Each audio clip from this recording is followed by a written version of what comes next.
जवाहर नवोदय विद्यालय प्रवेश परीक्षेच्या मानसिक क्षमता चाचणी या विषयातील घटक 3 आकृती पूर्ण करा. यातील स्वाध्याय प्रश्न क्रमांक 11 ते 20 चे स्पष्टीकरण.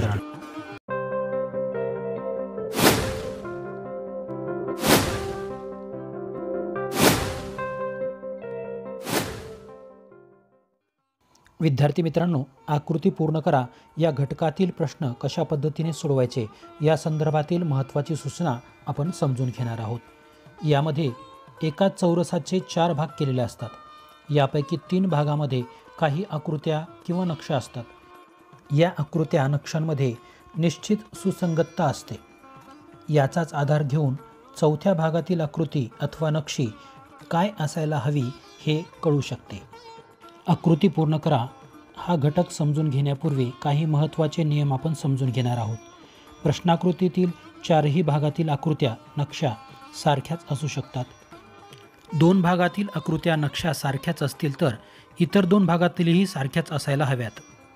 2 भागातील आकृत्या नक्षा एकमेकींच्या आरशातील प्रतिमा पाण्यातील प्रतिमा असतील तर इतरही 2 भागातील आकृत्या नक्षा एकमेकींच्या आरशातील किंवा पाण्यातील प्रतिमा असतात. किंवा घड्याळाच्या काट्याच्या दिशेने किंवा विरुद्ध दिशेने फिरत्या आकृत्या असू शकतात. प्रश्नाकृतीतील सर्व भागातील आकृत्या किंवा नक्षा भिन्न असू शकतात, पण 4ही भाग मिळून एक सलग आकृती तयार होते. पुढील प्रत्येक प्रश्नात रेषेच्या डाव्या बाजूला एक प्रश्नाकृती आहे. त्यातील एक भाग वगळलेला आहे. उजवीकडील उत्तराच्या आकृत्या A, B, C आणि D या काळजीपूर्वक पहा आणि उत्तराच्या आकृतीपैकी जी आकृती तिची दिशा न बदलता प्रश्न आकृतीच्या वगळलेल्या भागात बरोबर बसू शकते ती आकृती कोणती ते शोधून काढा व त्या आकृतीचे वर्णाक्षर असलेले वर्तुळ काळे करा. प्रश्न क्रमांक 11च्या प्रश्नाकृतीमध्ये चौथ्या क्रमांकाचे स्थान हे रिकामे आहे. या ठिकाणी उत्तर आकृत्यांपैकी एक आकृती बसणार आहे आणि ती आपल्याला शोधायची आहे. सर्वप्रथम प्रश्नाकृतीमध्ये असलेल्या 3 आकृत्यांचा एकमेकाशी काय संबंध आहे तो शोधूया. 2 क्रमांकाची आकृती 1 क्रमांकाच्या आकृतीची आरशातील प्रतिमा दिसत आहे. म्हणजेच 4 क्रमांकाची आकृतीसुद्धा 3 क्रमांकाच्या आकृतीची ही आरशातील प्रतिमा असायला हवी. आणि पर्याय क्रमांक D मधील आकृती ही 3 क्रमांकाच्या आकृतीची आरशातील प्रतिमा असल्यामुळे आपण Dचे पर्याय काळे करणार आहोत. आता प्रश्न क्रमांक 12च्या प्रश्नाकृतीमध्ये दिसणारे 3 चौरस यांचा एकमेकाशी काय संबंध आहे सर्वप्रथम आपण तो शोधूया. या प्रश्नाकृतीमध्ये 3 क्रमांकाची आकृती ही 2 क्रमांकाच्या आकृतीची पाण्यातील प्रतिमा दिसते आहे. म्हणजेच 4 क्रमांकाची आकृती ही 1 क्रमांकाच्या आकृतीची पाण्यातील प्रतिमा असायला हवी. आणि या दृष्टीने उत्तर आकृत्या तपासल्या असता पर्याय क्रमांक Aची आकृती ही प्रश्नाकृतीतील 1 क्रमांकाच्या आकृतीची पाण्यातील प्रतिमा आहे. म्हणून आपण पर्याय क्रमांक Aचे वर्तुळ हे काळे करणार आहोत. आता प्रश्न क्रमांक 13च्या प्रश्नाकृतीमध्ये 1, 3 आणि 4 क्रमांकाचे चौरस दिलेले आहे आणि 2 क्रमांकाचे चौरस हे रिकामे असून या जागेवर बसणारा पर्याय हा उत्तर पर्यायातून आपल्याला शोधायचा आहे. सर्वप्रथम प्रश्नाकृतीमध्ये दिलेल्या 3 आकृत्यांचा एकमेकाशी संबंध शोधला असता पर्याय क्रमांक 3 क्रमांकाची आकृती आणि 4 क्रमांकाची आकृती एकमेकींच्या आरशातील प्रतिमा आहेत. हाच संबंध लक्षात घेता 2 क्रमांकाच्या चौरसाच्या ठिकाणी 1 क्रमांकाच्या चौरसाची आरशातील प्रतिमा असायला हवी. म्हणून आपण उत्तर पर्यायातून अशी जुळणारी आकृती शोधून काढली असता पर्याय क्रमांक Aची आकृती ही त्या ठिकाणी जुळणारी आकृती दिसते आहे. म्हणून आपण Aचा पर्याय हा काळा करणार आहोत. आता प्रश्न क्रमांक 14ची प्रश्नाकृती आणि उत्तर आकृत्या आपल्यासमोर दिसत आहेत. प्रश्नाकृतीमध्ये 1, 2 आणि 3 क्रमांकाचे चौरस दिलेले असून चौथे चौरस हे रिकामे आहे आणि या ठिकाणी आपल्याला उत्तर पर्यायातून योग्य ते चौरस मिळवायचे आहे.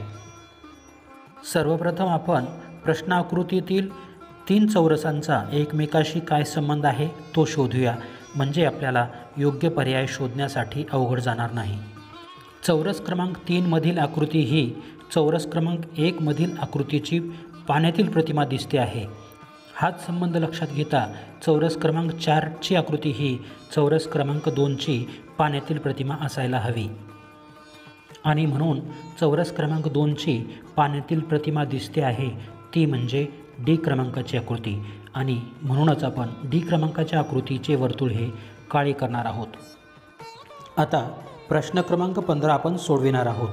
प्रश्न क्रमांक 15 मध्ये 1, 2 आणि 3 क्रमांकाच्या चौरस आकृत्या दिलेल्या आहेत, तर चौथ्या क्रमांकाचे चौरस हे रिकामे आहे, पण 1, 2 आणि 3 या तीनही चौरसांमध्ये समान आकृती असल्यामुळे चौथ्या ठिकाणी येणारी आकृतीसुद्धा यासारखीच येणार आहे आणि डी क्रमांकाचा पर्याय हा या आकृतींशी जुळत असल्यामुळे हा पर्याय आपण या जागेवर ठेवल्यानंतर ही आकृती पूर्ण होते, म्हणून आपण डी क्रमांकाचा पर्याय हा काळा करणार आहोत। आता प्रश्न क्रमांक 16ची प्रश्नाकृती आणि उत्तराकृती आपल्यासमोर दिसत आहेत। प्रश्नाकृतीमध्ये 1, 2 आणि 3 क्रमांकाचे चौरस हे दिलेले असून त्यांचा सर्वप्रथम एकमेकांशी काय संबंध आहे तो शोधूया।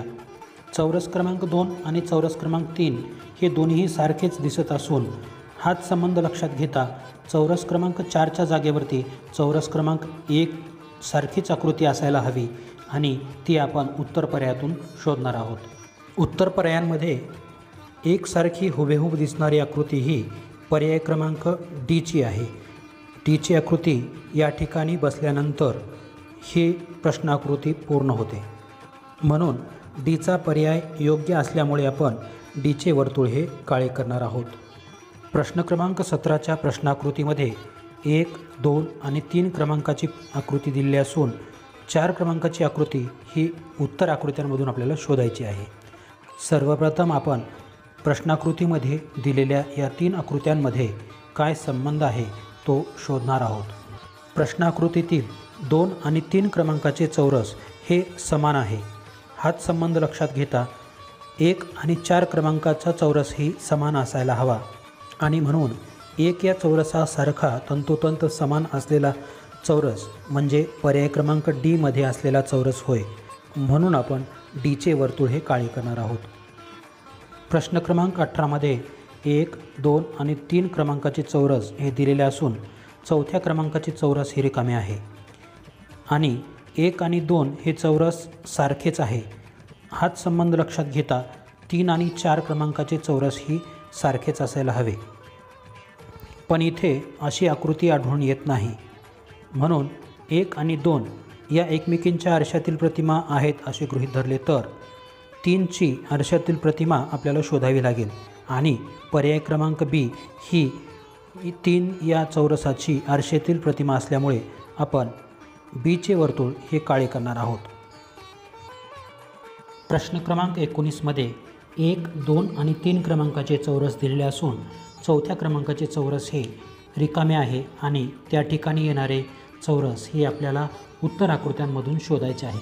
तत्पूर्वी आपणास जे दिलेले 3 चौरस आहेत यांचा एकमेकाशी काय संबंध आहे तो शोधावा लागेल। प्रश्न आकृत्यामध्ये दिलेले 3 चौरसांमध्ये 2 क्रमांकाचे चौरस हे 180 अंशात उजवीकडून वळवले असता 3 क्रमांकाचे चौरस मिळते, हाच संबंध लक्षात घेता 1 क्रमांकाचे चौरस हे 180 अंशात उजवीकडून वळवले असता 4 क्रमांकाचे चौरस मिळणार आहे। 1 क्रमांकाच्या चौरसास उजवीकडून 180 अंशात वळवल्यानंतर जी आकृती मिळायला हवी ती म्हणजे पर्याय क्रमांक सी आहे, म्हणून आपण पर्याय क्रमांक सीचे वर्तुळ हे काळे करणार आहोत। प्रश्न क्रमांक 20ची प्रश्नाकृती आणि उत्तराकृत्या आपल्यासमोर दिसत आहेत। या प्रश्नाकृतीमध्ये सुद्धा मागील 19 क्रमांकाच्या प्रश्नामध्ये जो संबंध होता तोच संबंध येथील प्रश्नाकृत्यामध्ये दिसून येतो। 3 क्रमांकाची आकृती ही 2 क्रमांकाच्या आकृतीची उजवीकडून 180 अंशात वळवल्यानंतर येणारी आकृती आहे, तर 1 क्रमांकाची आकृती ही उजवीकडून 180 अंशात वळवल्यानंतर येणारी आकृती ही 4 क्रमांकाची आकृती असायला हवी आणि पर्याय क्रमांक सी ही आकृती ही तशी आहे, म्हणून आपण पर्याय क्रमांक सीचे वर्तुळ हे काळे करणार आहोत।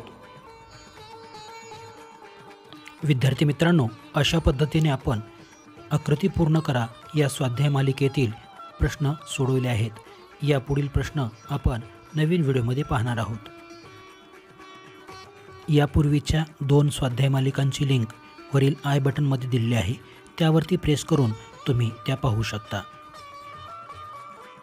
अशाच माहितीपूर्ण व्हिडिओ पाहण्यासाठी माझे स्मार्ट मराठी शिक्षक हे चॅनल सबस्क्राईब करून बेल आयकॉन प्रेस करायला विसरू नका। तेव्हा पुन्हा भेटूया व्हिडिओच्या नवीन भागात। तोपर्यंत धन्यवाद।